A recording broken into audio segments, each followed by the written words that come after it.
Pipeline रस्त्याच्या मधोमध नियोजन कुठं हरवलं? 3 वर्षाचा पाठपुरावा तरीही नागरिकांना पाण्यासाठी संघर्ष. प्रशासन, ठेकेदार आणि यंत्रणा अपयशी. जबाबदार कोण? आजरा शहरातील अमृतजल पाणीपुरवठा योजनेतील मोठा गोंधळ आता उघड झाला आहे. गांधीनगर ओढा ते आयडियल कॉलनी दरम्यान रस्त्याच्या मधोमध टाकलेली पाईपलाईन आणि रस्ता हद्द सोडून आत बांधलेली गटार यामुळे नागरिकांना त्रास सहन करावा लागत आहे. सध्या जे काम सुरू आहे आपल्या मेन पाईपलाईनचं, त्याची पूर्वकल्पना अन्याय निवारण समितीने 3 वर्षापूर्वीच दिलेली आहे. पालकमंत्र्यांनी संबंधित कॉन्ट्रॅक्टरला बोलवून त्यांना स्पष्ट सांगितले की जे गटर आतमध्ये रस्त्यात आले ते ताबडतोब शिफ्ट करा. आज संध्याकाळपर्यंत आपलं पाईप टाकून होईल आणि उद्या सकाळी तुम्हाला कुठल्याही वेळेस पाणी मिळेल देण्याची आपण व्यवस्था करू. या संपूर्ण प्रकरणात अन्याय निवारण समितीने गेल्या 3 वर्षापासून सातत्याने पाठपुरावा करून हा मुद्दा उचलला.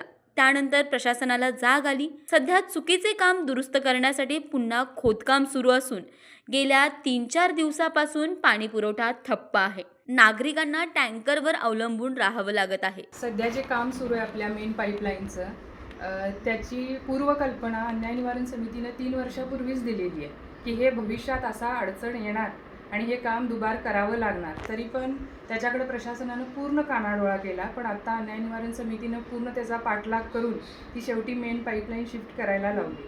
सगळ्यात दुसरा महत्त्वाचा भाग असा म्हणजे प्रशासन कुठल्याही गोष्टीला गांभीर्यानं घेत नाही.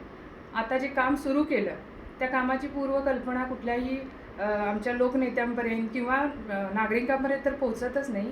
गेले 4 दिवस आता पाणी नाही आहे आजऱ्यात. एकतर उन्हाळ्याचे दिवस सुरू आहेत, लग्न समारंभ असतील, यात्रा असतील, असे दिवस असताना, घरोघरी एवढे पाहुणे आलेले असताना ऐन उन्हाळ्यात 4-4 दिवस पाणी नाही. आणि ही अशी अवस्था आजऱ्यात गेली 3 वर्ष झालं सुरू आहे.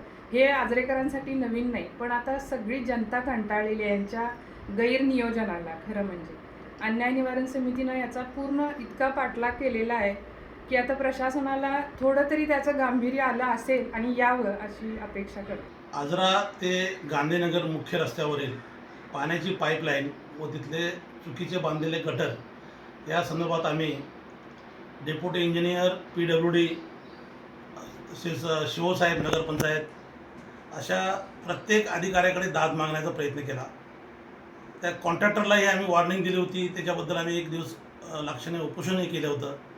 पण तरीही त्यांच्या लक्षात आलं नाही की ही पाईपलाईन शिफ्ट करावी लागेल किंवा गटर जे 6 ते 7 फूट आतमध्ये रस्त्यात घेतलं होतं ते पण शिफ्ट करावं लागेल. आणि याचा परिणाम असा झाला की आज तिथला रोड एकदम नॅरो झाला आहे गटर आतमध्ये आल्यामुळं. मग आमच्या अन्याय निवारण समितीच्या हे लक्षात आल्यानंतर आम्ही माननीय पालकमंत्री यांच्याकडे हा विषय मांडला. पालकमंत्र्यांनी संबंधित कॉन्ट्रॅक्टरला बोलवून त्यांना स्पष्ट सांगितले की जे गटर आतमध्ये रस्त्यात आले ते ताबडतोब शिफ्ट करा. आणि पाण्याची लाईन जी मधोमध घातली ती मेंटेनन्स करतेवेळी रस्ता प्रत्येक वेळी खोदावं लागणार, ती पण गटारच्या साईडला घालून काम पूर्ण करून घ्या. त्यामुळं आता 4 दिवसापासून पाण्याची लाईन जे निर्धारित त्याचं जे रस्ता आहे त्या रस्त्याची तसं शिफ्ट करायचं काम चालू आहे. त्याचबरोबर गटरचंही जुनं गटर मुजवून त्या ठिकाणी नवीन गटर साईडला करण्याचं काम चालू आहे. त्यामुळं जो जाणारा मुख्य रस्ता आहे तो प्रशस्ताने मोठा झालेला आहे. साहेब बघा, काम आपलं युद्धपातळीवर चालू आहे. हे 2 ते 3 टप्प्यात आपलं काम चालू आहे. दिवस रात्र करून आम्ही 2 ते 3 दिवस झाले.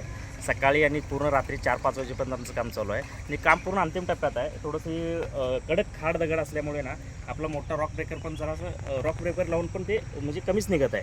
तरी पण आम्ही पूर्ण पोडण्याचा प्रयत्न करत आहोत आणि ते पोडून तुम्हाला ते व्यवस्थित पाईप टाकून आज संध्याकाळपर्यंत आपलं पाईप टाकून होईल आणि उद्या सकाळी तुम्हाला कुठल्याही वेळेस पाणी मिळेल देण्याची आपण व्यवस्था करू. 3 वर्षाचा पाठपुरावा, चुका उघड, काम दुरुस्तीला सुरुवात.